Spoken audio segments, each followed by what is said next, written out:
The wind tore across the Golden Gate Bridge like a living thing, a cold serpent winding through the steel beams and howling against the silence of the night. The clock on Marcus Harrison's phone read 3:14 a.m., a number that would never matter again. He stood barefoot on the lower railing, his toes gripping the icy metal as the black water churned below, restless and endless. His once tailored suit clung to his frame, soaked through by the fog that rolled off the bay in ghostly waves. Somewhere in the distance, a ship's horn groaned through the dark, low and mournful, like the earth itself was sighing for him. He didn't feel the cold anymore. The body was just machinery now, bones and breath and a heart that had forgotten why it bothered. The world behind him had already buried him alive. His empire gone. His fortune frozen. His name poison. Just 48 hours ago, he had been untouchable. There had been boardrooms that went silent when he spoke, investors who hung on his every word, articles calling him the future of modern finance. Now his face was plastered across every headline, every news feed, every whisper. Billionaire monster, Harrison fraud, empire of lies. He had spent a decade building the illusion that he mattered. He bought silence, loyalty, admiration, and in 1 week it had all evaporated. The betrayal came from the one man he trusted most, his CFO, David Chen, who had forged Marcus's signature for years, moving millions through hidden accounts. Marcus hadn't seen it, too blinded by success, too obsessed with control to notice the rot beneath him.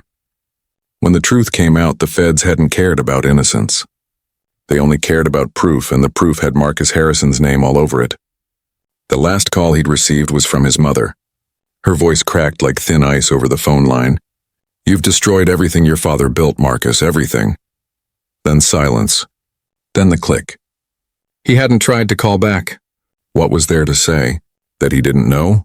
That he'd been betrayed? The world didn't believe him, and maybe somewhere deep down he didn't either.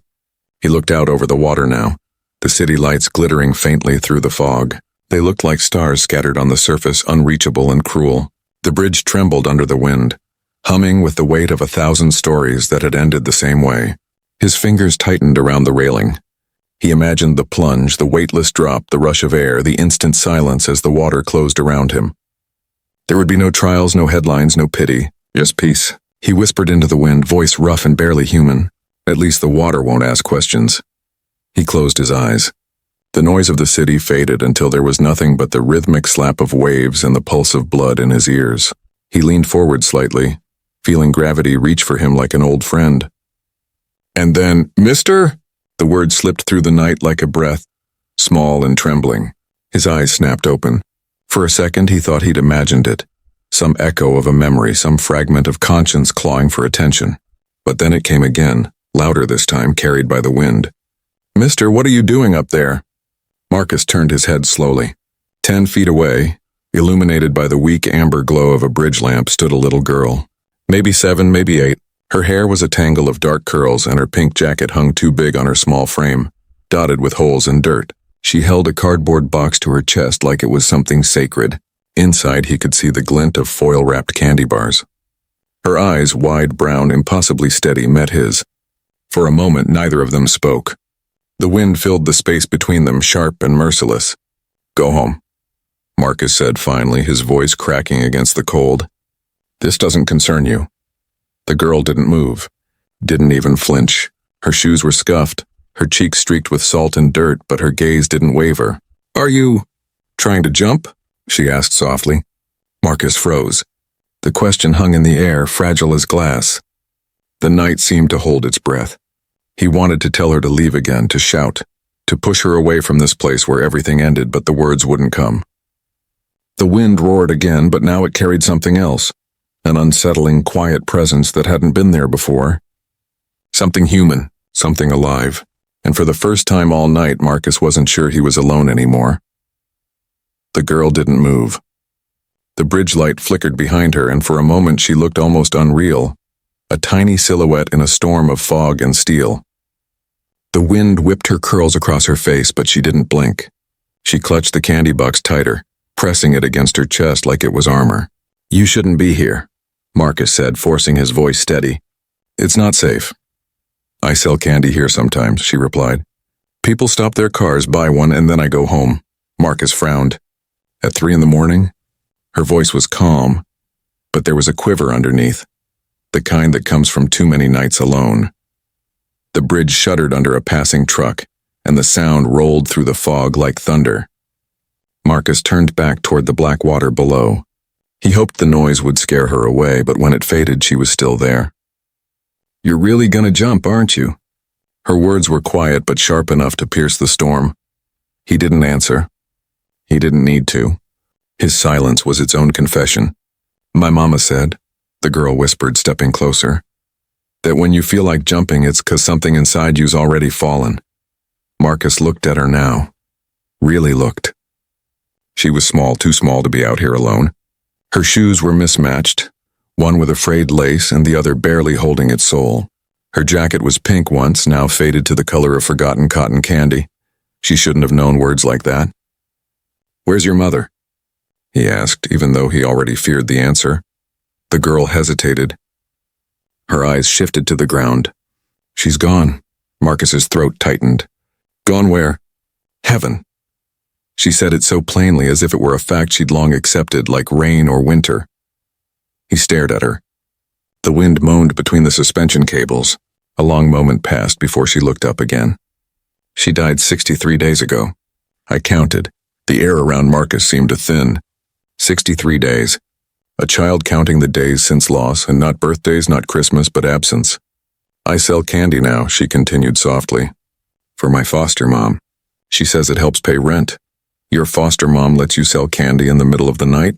The girl shrugged. "She doesn't know. I sneak out after she sleeps. I can't sleep much anyway." Her innocence wrapped around him like a quiet accusation. He had spent millions building companies that improved lives, and here was a child freezing on a bridge selling chocolate to survive. He wanted to look away, but her eyes wouldn't let him. They were dark and deep, filled with something far too old for her small body. "You shouldn't be out here," he murmured. "It's dangerous." "You're the dangerous one," she said softly.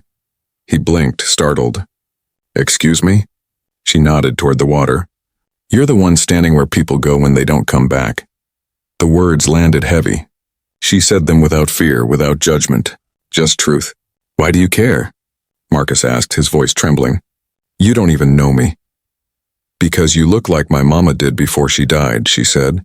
He felt something twist inside him. "What do you mean?" She used to stare at nothing, like she was already halfway gone. The girl took another step forward, her small shoes scraping against the concrete. "Then one night she told me, 'Sophie, when people stop seeing the light, they start walking toward the dark. Don't ever follow them there.'" Sophie. Her name hit him like a bell in the fog. Clear, innocent, too human. Marcus tried to steady himself. "You shouldn't talk to strangers, Sophie." She smiled sadly. "Neither should you, but you're talking to me anyway." The bridge trembled again. Marcus looked down at the churning waves.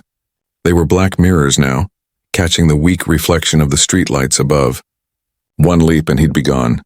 Sophie took another step, her voice trembling but sure. "Do you know what I do when I get scared?" Marcus didn't answer. "I sell another candy bar." He turned toward her, confused. "What?" She opened the box, showing him the neat rows of chocolate, carefully arranged even though the box was old and bent. "When it's dark and I feel like crying, I tell myself if I can sell one more, I can make it through the night. Just one more." The simplicity of it hit him harder than any sermon ever could. "You don't give up, huh?" She shrugged. "If I stop, who's going to help Mrs. Patterson with rent?" Her matter-of-fact tone cut deeper than pity ever could. Marcus's grip on the railing loosened. He looked at her again. This tiny stranger with holes in her jacket who had already lost everything and yet still fought to live another day. For the first time in months, something stirred in his chest. A flicker, a spark. Not hope yet, just recognition. He stepped down from the railing, the metal groaning beneath his weight. His bare feet hit the cold concrete with a dull slap. Sophie's eyes widened, and for a heartbeat, relief passed between them like a current. Marcus stared at her. "Why did you stop me?" She hugged the candy box tighter. "Because Mama said someone out there needs my light. Maybe it's you." The fog swirled around them, thick and silent. Somewhere far below, the waves kept breaking over and over. But they sounded different now. Less like an ending. More like a heartbeat. And in that fragile, impossible moment on the bridge, Marcus Harrison, the man the world had already buried, found himself breathing again. The bridge had gone quiet again. Only the distant hiss of the wind and the rhythmic slap of waves filled the silence between them. The fog thickened until it swallowed the stars, wrapping the world in a cold, colorless shroud. Marcus and Sophie stood there, two silhouettes against the void, a fallen man and a forgotten child, bound by the kind of silence that could either save a life or end one. Marcus ran a trembling hand through his hair, exhaling the breath he didn't know he'd been holding. "You shouldn't be out here, Sophie. Someone could hurt you." "I'm not scared," she said softly. "Monsters don't like bridges," he frowned. "Why not?" "Because bridges are for people trying to cross from one world to another." Her voice was small, but every word landed with the strange, unshakable wisdom of someone who had already seen too much. "Monsters like to keep people stuck where they are." Marcus almost laughed, but the sound caught in his throat. "You sound like a philosopher." Sophie grinned faintly. "Mama used to read me stories about people who found light at the edge of dark places. She said the world's full of edges. You just gotta decide which way you fall." He looked at her again, this tiny figure in a torn pink jacket, and felt something twist in his chest. A part of him wanted to walk away, to pretend this strange encounter was a dream, a hallucination born of exhaustion and guilt. But another part, deeper and quieter, whispered that maybe he was supposed to meet her tonight. "Maybe this wasn't an accident. Where do you live?" he asked just to keep her talking. She tilted her head toward the city lights faintly glowing beyond the fog. "Down by the old bus depot. Mrs. Patterson's apartment." "It smells like soup and sadness," he blinked. "Soup and sadness." She nodded solemnly.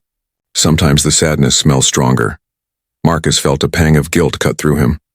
He'd spent years funding charities, tossing millions into social responsibility campaigns, and yet he had never seen poverty like this up close. Not until now. Sophie shifted the candy box under her arm. "You never told me your name." He hesitated. "It doesn't matter. It matters to me." The words hit harder than they should have. He wanted to say Marcus Harrison, but the name tasted rotten now, tainted by headlines, by scandal, by betrayal. It was the name of a man who no longer existed. He looked down at her, the fog clinging to his lashes. "You can just call me Marcus." Sophie smiled a little. "Okay, Marcus. Are you famous?" He stiffened. The question sliced through the air like a knife. "Why would you ask that?" "I think I've seen you before," she said, squinting at him through the mist. "On a bus stop poster. Or maybe the news." Marcus's pulse quickened. "What did it say?" She shrugged. "I don't remember. Something about money. Or trouble. People were mad." He forced a laugh that sounded like a sob. "Yeah, that's me." Her gaze softened. "You don't look bad. Just sad." The honesty of it undid him. No lawyer, no journalist, no investor had ever seen him so clearly. Not even his own mother. He leaned against the railing, staring into the fog. "You ever wish you could start over, Sophie?" She thought for a moment, then nodded. "Every day. What would you change?" "I'd make Mama stay." Her answer was simple, pure, and it shattered him. Marcus looked down at his hands, the same hands that had signed contracts worth billions, crushed competitors, and built a digital empire. They trembled now, fragile and useless. "You know what's funny?" he said quietly. "I thought money could fix everything. Turns out it fixes nothing that matters." Sophie studied him for a moment, then asked, "So if money can't fix it, what does?" He didn't know. No one ever asked him questions he couldn't answer. He was the man with solutions, algorithms, mergers, markets, but now, nothing. He looked back at her, this fearless child with nothing but a box of candy and a handful of faith. "I don't know, Sophie, maybe people." She smiled, and in the faint light, it was like the fog itself backed away from her face. "That's what Mama said too." Then her smile faded. She turned toward the dark water below and whispered, "But people don't always stay."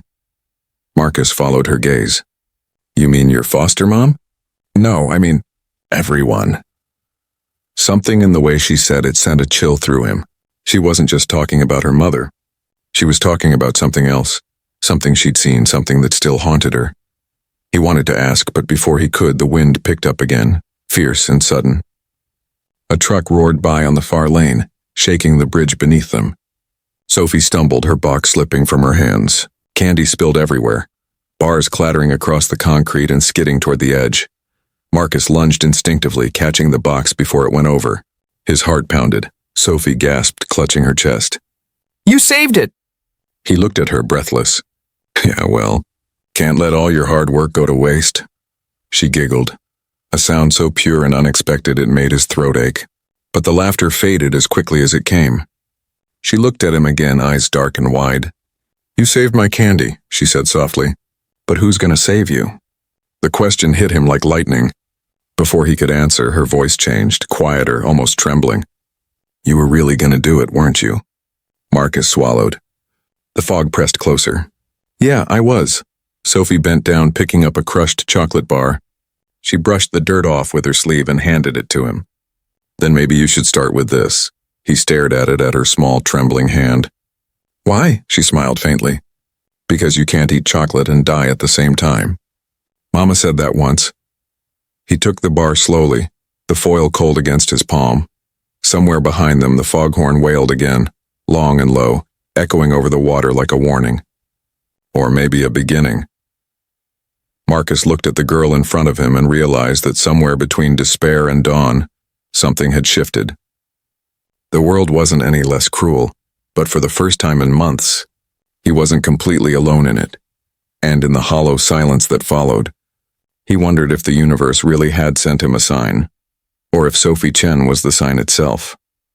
The fog had turned silver under the bridge lights, thick enough to make the world feel suspended between heaven and hell.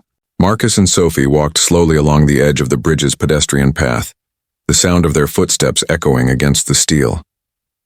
The chocolate bar Sophie had given him was still in his hand, its wrapper half peeled, melting slightly in the warmth of his palm.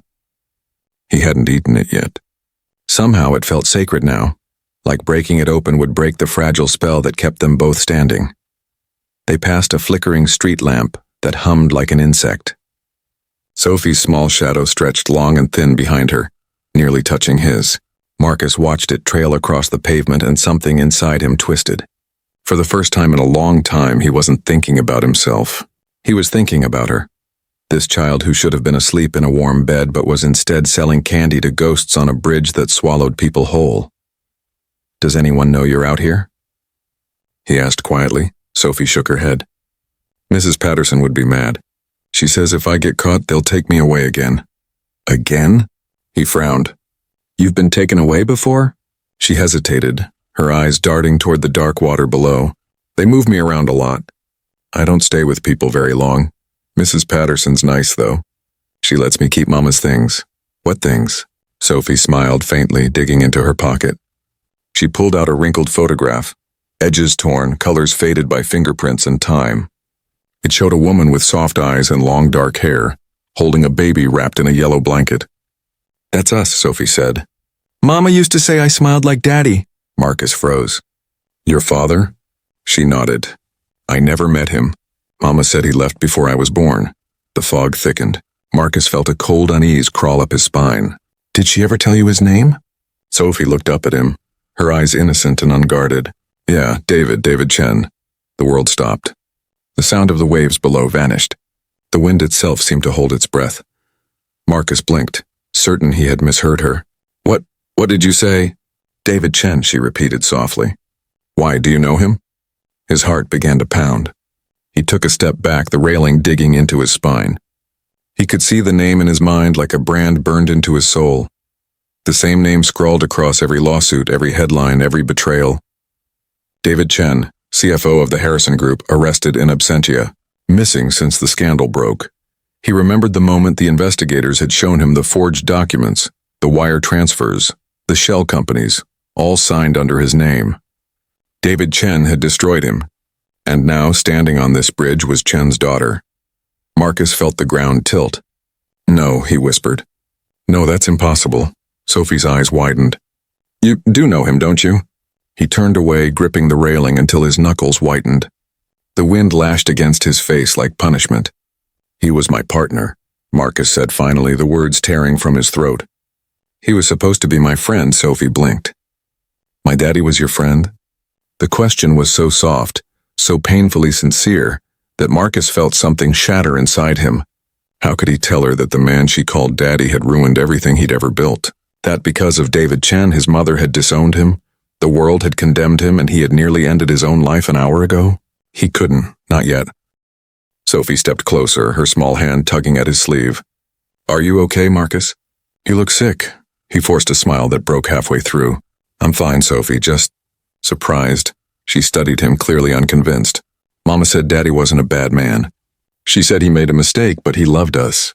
She said people only remember the bad stuff." Marcus couldn't breathe. He looked at the photograph again, the smiling man behind the woman. David's face unmistakable even in blur. The same eyes that had stared across boardroom tables promising loyalty.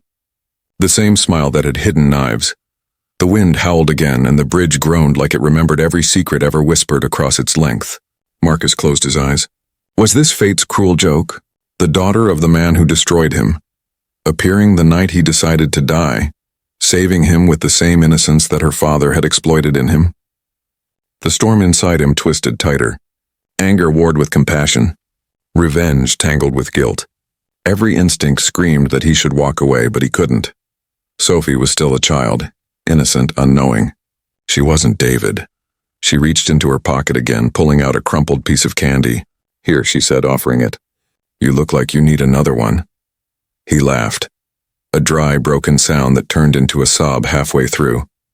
"Thank you," he said quietly. They stood there together as the fog began to thin. The first blush of dawn touched the water, faint and pink. The city skyline was just beginning to wake, lights flickering like tired eyes. Marcus glanced down at the photo again, then at Sophie. She was humming softly now, an off-key lullaby that drifted through the cold air like a prayer. He realized he couldn't leave her, not here, not in this life that had already taken so much. "Sophie," he said gently, "do you trust me?" She looked up at him with cautious curiosity. "I think so. Why?" "Because I'm going to help you," Marcus said, his voice low but steady. "You don't belong on bridges at night. You belong somewhere safe." Sophie smiled, a real smile that cracked through the night's gloom. "Mama used to say that too, but I think sometimes we meet people where they're broken. That's how we know they're real." Marcus's throat tightened. "You're a smart kid, you know that?" She giggled. "That's what Daddy used to say." The name made him flinch again, but he pushed it down. He couldn't tell her yet, not until he figured out what kind of man he was going to be, the one who sought vengeance or the one who chose forgiveness. Behind them, the first orange streaks of sunrise lit the horizon. The bridge glimmered like gold beneath the morning mist. Marcus looked at the rising light, then back at Sophie, this strange, impossible messenger who had saved him from the edge. For the first time in years, he whispered a promise that wasn't to a boardroom or a bank account, but to something much smaller and infinitely more human. "I won't let the world hurt you, Sophie. Not like it hurt me." She nodded, smiling softly. "Then maybe we can fix it together." And as the sun rose over the city, painting the fog in shades of gold and fire, Marcus Harrison, once the world's youngest billionaire, now the world's loneliest man, began to feel something he thought he'd buried forever. Purpose. But neither of them knew that somewhere out there, a file was being opened, an investigation quietly restarted, and a new truth waiting to surface. A truth that would make both their worlds collide in ways they could never imagine. The city looked different when the sun rose, like it had decided to pretend nothing happened in the dark. Marcus walked beside Sophie down the sloping street that led away from the bridge. The fog had thinned into soft ribbons that clung to their clothes, and every passing car made him flinch. He felt like he'd slipped into someone else's life. A few hours earlier, he'd been ready to disappear, and now a child's hand was curled in his, small but determined. They reached a cracked paint building that leaned against its neighbors like a tired old man. The sign above the door read, "Patterson Boarding House." The letters were faded. One T was missing. Sophie tugged him toward it. "Mrs. Patterson's still asleep," she whispered.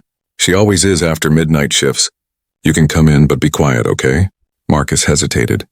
Every part of his old life screamed against following a stranger into a broken-down building. He'd lived in penthouses where the floor glowed when you walked on it. Now he was stepping into a hallway that smelled of damp wallpaper and boiled cabbage. But Sophie looked up at him with such expectation that he couldn't turn away. The inside was dim. Yellow light seeped from a single bulb hanging crooked in the ceiling. Children's shoes, too many pairs, were piled beside the stairs. A calendar 3 months out of date hung on the wall.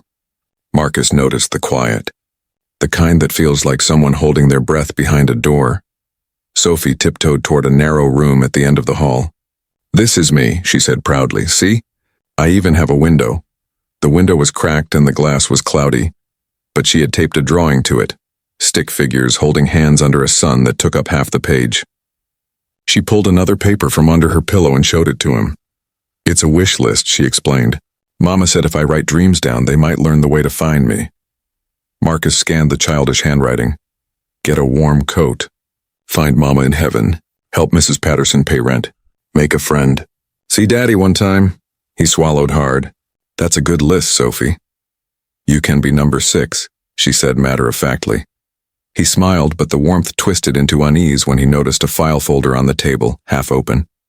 Inside were photocopies of documents. Case file near DC 1092, David Chen. His own name was listed underneath. In bold, Marcus Harrison, co-founder, HGI Holdings. He froze. "Where did you get this?" he asked softly. Sophie blinked. "Mrs. Patterson keeps it. She says men from the city came one time asking questions about you and Daddy. She said if they come back, I'm not supposed to talk." Marcus felt his pulse quicken. "When was that?" "I don't know. A few weeks ago. She said Daddy did something that made rich people angry, and they might hurt anyone who asks too much." The floor seemed to tilt under him. David Chen hadn't just vanished. Someone was still looking for him. Maybe David hadn't betrayed him alone. Maybe there were people behind it, people who'd needed a scapegoat. Sophie tugged his sleeve again. "Marcus, you're shaking." He crouched so his eyes met hers. "Sophie, has anyone ever come here to talk to you?" "Anyone besides Mrs. Patterson?" She frowned, thinking. Sometimes a man in a black coat waits outside in a car. He smokes a lot. Mrs. Patterson says he's nobody, but he watches the building. I wave sometimes, but he never waves back. Marcus's stomach dropped. He moved to the window, careful not to draw the curtain too far. Sure enough, a dark sedan sat idling across the street, exhaust curling like breath in the cold air. "Sophie," he said quietly, "we're going to step outside for a minute, all right? Are we in trouble?" "No, I just need to make sure everything's okay." He guided her toward the back stairs, every creak of the wood sounding too loud. The alley smelled of rain and iron. The sedan's engine hummed softly somewhere beyond the fog. "Marcus," Sophie whispered. "Why are they watching?" He didn't answer. His mind was racing. Through boardrooms, bank accounts, the day David Chen disappeared with files Marcus had never seen. If David was dead, why did the world still treat Marcus like the guilty one? And why was a child, his partner's child, being watched? A door slammed upstairs, making Sophie jump. Mrs. Patterson's voice floated down, rough and groggy. "Sophie, that you, girl?" Marcus looked up at the cracked windows, then down the alley. The fog was closing in again, thicker than before. He felt the moment tightening, a choice forming. Stay and risk dragging the girl deeper into whatever shadow had swallowed David Chen, or take her and run before the darkness remembered his name. He took her hand. "Come on, I know somewhere safe." Sophie didn't argue. She just nodded, trusting him the way only a child could. They slipped into the mist, two shapes swallowed by the morning. Behind them, the boarding house light flickered twice and went out. Marcus didn't see the man step out of the sedan, flick his cigarette into the gutter and lift a phone to his ear. "Yeah," the man said. He found the girl. The train station on the edge of the city looked nothing like the places Marcus used to know. The digital billboards were dim, half of them broken. The floor smelled faintly of oil and rain. Sophie sat beside him on a bench with her candy box tucked under her arm, her head resting against his shoulder. Dawn hadn't quite broken. The sky was still that bruised color that lives between night and morning. They had walked for hours after leaving Mrs. Patterson's house, moving through back streets and alleys until the car that watched them was gone. Marcus wasn't even sure what he was running from anymore. The past, the headlines, or the memory of his name printed beside David Chen's. All he knew was that he couldn't let Sophie become another casualty of his mistakes. He bought 2 cups of hot chocolate from a vending stand. The machine coughed, sputtered, and gave him more foam than drink. But Sophie's eyes lit up like it was gold. 2 chocolates in one night, she whispered. That's never happened before, Marcus smiled. We're breaking records already. She blew on her drink carefully. Where are we going? He didn't have an answer that made sense. Somewhere quiet, he said. Somewhere the world forgets to look. Sophie nodded as though that were a perfectly reasonable destination. That sounds nice. When the next train rolled in, they boarded without asking where it was headed. Marcus watched the city slide past the window. Towers fading into fog, streetlights blinking like tired eyes. Everything he'd built shrinking into the distance until it looked like a toy he no longer wanted. After an hour, Sophie had fallen asleep against his arm. He watched her small face, peaceful, unguarded, and wondered how someone so young could still trust the world enough to sleep beside a stranger. He envied her for it. Outside, hills began to rise from the flat sprawl of the city. The tracks wound between them like silver scars. The train finally stopped at a small coastal town that smelled of salt and wet pine. Marcus carried the sleeping girl in his arms through the drizzle until he found a motel, whose sign buzzed softly in the rain. The woman at the counter didn't recognize him. She just slid a key across and said, "Breakfast at 7." It was the first mercy he'd been given in months. Inside the room, the wallpaper peeled like old skin, but there was a heater and 2 narrow beds. Marcus set Sophie down on one and pulled the blanket up to her chin. For a long moment he stood there watching her breathe. He should have felt relief. Instead, he felt the sharp ache of responsibility, something heavier and more frightening than all the money he'd ever controlled.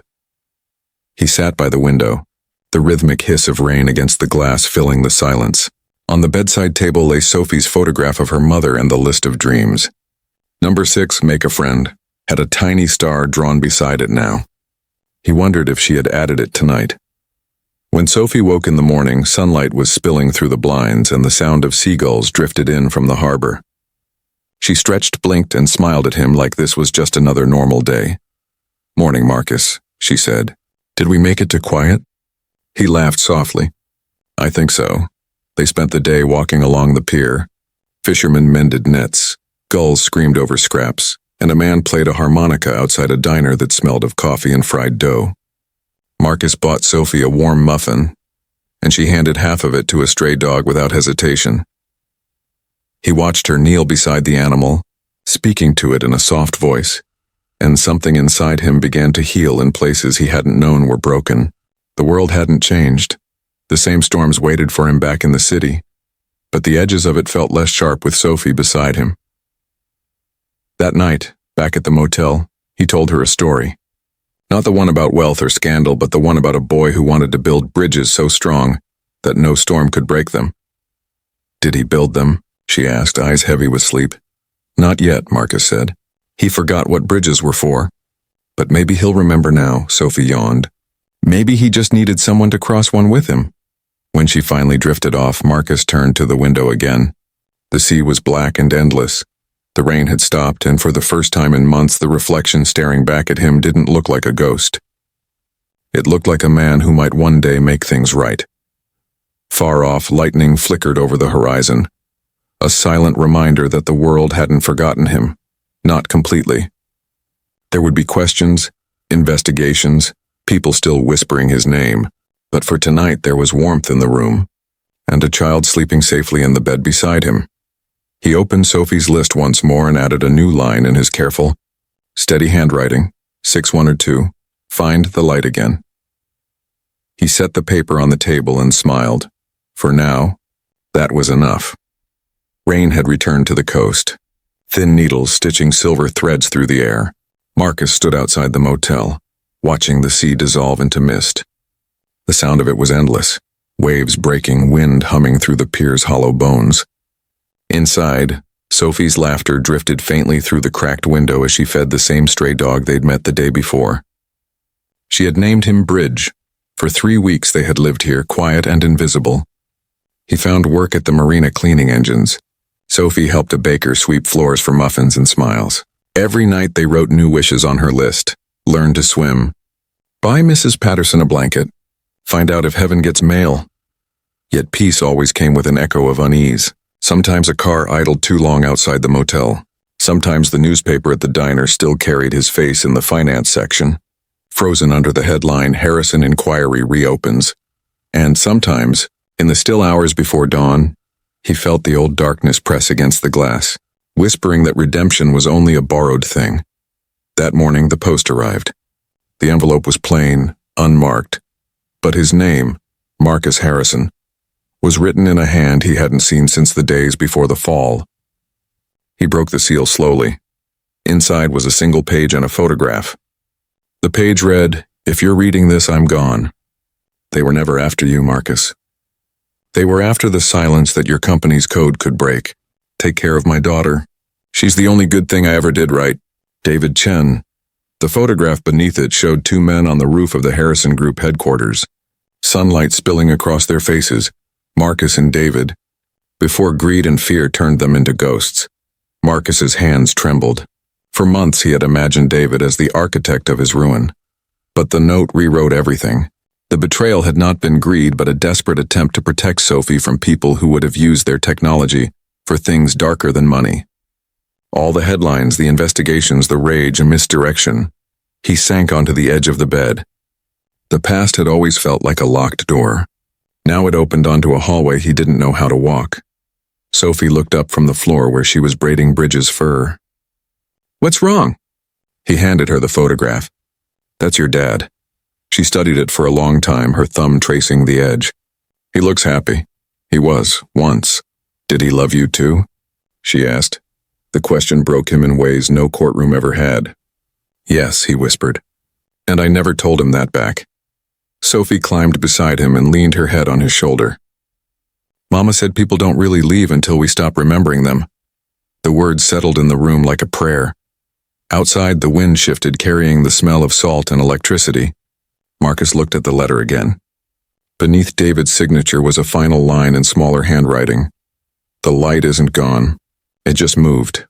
He didn't understand it then, but the meaning would grow clearer with every day that followed.